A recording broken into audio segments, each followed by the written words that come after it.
नमस्कार दोस्तों, स्वागत है एक बार फिर से। अगर आप लाइफ में कुछ नया सीखना या नई जानकारी चाहते हैं दोस्तों मित्रों, तो आप हमारे चैनल को लाइक करें, शेयर करें और सब्सक्राइब करें। दोस्तों आज हम बात करेंगे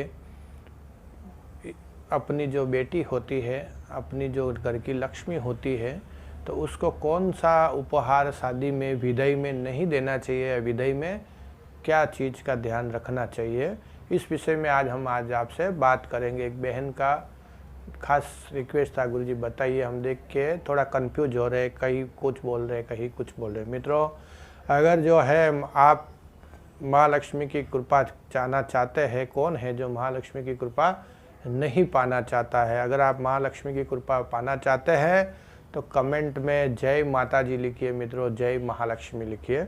दोस्तों ये जो हर घर की बेटी जो होती है लक्ष्मी होती है, और हर माँ बाप की इच्छा होती है कि उसकी बेटी का लग्न विवाह धूमधाम से हो और भगवान की दया से वो सुखी रहे। आज जो बात करेंगे, जो विदाई के समय में जो लोग अपने बेटी को उपहार स्वरूप बहुत सारे वस्तु देते हैं, जो अपनी श्रद्धा के हिसाब से जिस टाइप का सोना चांदी ये वो आजकल तो बहुत हो गया है, तो वो देते हैं, लेकिन उनमें कौन सी चीज़ नहीं देनी चाहिए उसके विषय में बात करेंगे, क्या क्या नहीं देना चाहिए। हर माँ बाप अपनी बेटी को राजकुमारी की तरह रखते हैं और उसके विवाह की चिंता हर माँ बाप को रहती है।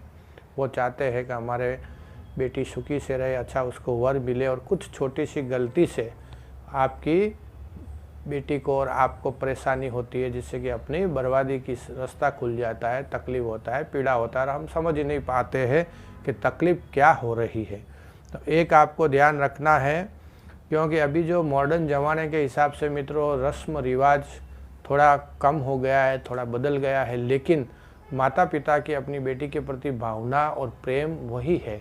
क्योंकि आजकल ज़माना बदलने के हिसाब से कुछ रस्म रिवाजें भी बदल गई है, लेकिन प्रेम नहीं बदलता है, वो बेटी के प्रति वही रहता है। तो आपको सबसे पहले ध्यान देना चाहिए प्रथम कि अपनी बेटी को कभी भी गजानन गणेश भगवान की मूर्ति विदाई के समय नहीं देनी चाहिए, या उसका चित्र फोटो भी नहीं देना चाहिए फ्रेमिंग किया हुआ।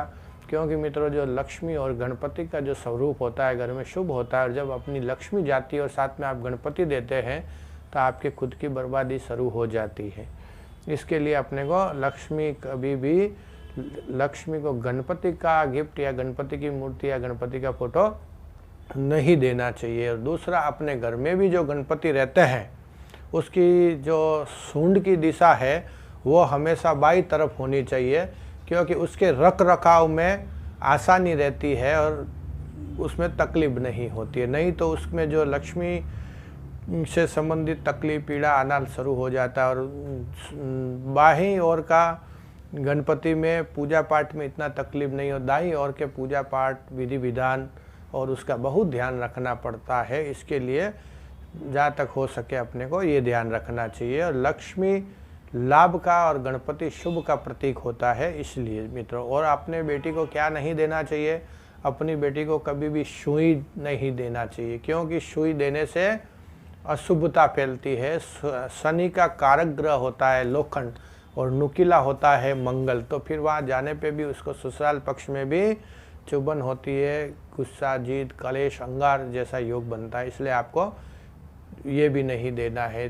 तीसरा वस्तु, आपको अचार या नमक वाली वस्तु आपको कभी भी नहीं देनी चाहिए, जिससे कि आपका क्या घर में खटास और नमक यानी कि एक दूसरे के प्रति खारापन फैल जाता है। इसलिए खारी जो खार होता है ना, जैसे पापड़ खार वगैरह, तो इस टाइप के वस्तु बनी हुई और अचार वो विदाई में कभी नहीं देना चाहिए। बहुत ज़्यादा ज़रूरी है तो माता को 2-5 रुपये देकर खरीदने के रूप में लेके जा सकते हैं, लेकिन वो भी दूसरी बार शादी के समय या उस समय नहीं करना चाहिए मित्रों। ये आपको विशेष ध्यान रखना चाहिए। एक जो छलनी होती है वो भी नहीं देना चाहिए। एक जो झाड़ू होता है वो भी औरतों को, लड़कियों को, लड़की तो नहीं बोल सकते, शादी के बाद में वो औरत हो जाती है, तो वो अपने पीर से झाड़ू वगैरह लेके जाते हैं, वो भी शुभता का सूचक नहीं रहता है।